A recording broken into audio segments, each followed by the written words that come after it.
ಭಜರಂಗಿ ಸಿನಿಮಾದ ನಂದನಂದನ ನೀನು ಶ್ರೀಕೃಷ್ಣ ಹಾಡಿನ ಮೂಲಕ ಜನಮನ ಗೆದ್ದಿರುವ ಸ್ಯಾಂಡಲ್ವುಡ್ ನಟಿ ರುಕ್ಮಿಣಿ ವಿಜಯ್ ಕುಮಾರ್ ಅವರ 23 ಲಕ್ಷ ರೂಪಾಯಿ ಬೆಲೆ ಬಾಳುವ ವಸ್ತುಗಳನ್ನ ಕದ್ದು ಪರಾರಿಯಾಗಿದ್ದ ಕಳ್ಳ ಮೊಹಮ್ಮದ್ ಇದೀಗ ಪೊಲೀಸರ ಅತಿಥಿಯಾಗಿದ್ದಾನೆ. ಮೇ 11ನೇ ತಾರೀಖಿನಂದು ನಟಿ ರುಕ್ಮಿಣಿ ವಿಜಯ್ ಕುಮಾರ್ ಅವರು ಕಬ್ಬನ್ ಪಾರ್ಕ್ನಲ್ಲಿ ವಾಕ್ ಮಾಡೋಕೆ ತೆರಳಿದ್ರು. ಗೇಟ್ ನಂಬರ್ 18ರ ಹತ್ರ ಕಾರನ್ನ ಪಾರ್ಕ್ ಮಾಡಿ ಕಬ್ಬನ್ ಪಾರ್ಕ್ಗೆ ಹೋಗಿದ್ರು. ಈ ವೇಳೆ ಕಾರನ್ನ ಸರಿಯಾಗಿ ಲಾಕ್ ಮಾಡಿರಲಿಲ್ಲ. ಇದನ್ನ ಗಮನಿಸಿದ ಕ್ಯಾಬ್ ಚಾಲಕ ಮೊಹಮ್ಮದ್ ಕಾರ್ ಹ್ಯಾಂಡಲ್ ಅನ್ನ ತಿರುಗಿಸಿದ್ದಾನೆ. ಕಾರಿನ ಬಾಗಿಲು ತೆರೆದುಕೊಂಡಿದೆ. ಇವರ ಕಾರ್ ಒಳಗೆ 1.5 ಲಕ್ಷ ರೂಪಾಯಿ ಮೌಲ್ಯದ ಹ್ಯಾಂಡ್ ಬ್ಯಾಗ್ ಇತ್ತು.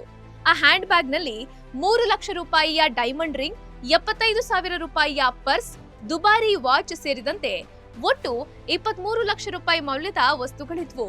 ಅವನ್ನೆಲ್ಲ ಎತ್ಕೊಂಡು ಕ್ಯಾಬ್ ಚಾಲಕ ಮೊಹಮ್ಮದ್ ಪರಾರಿಯಾಗಿದ್ದ.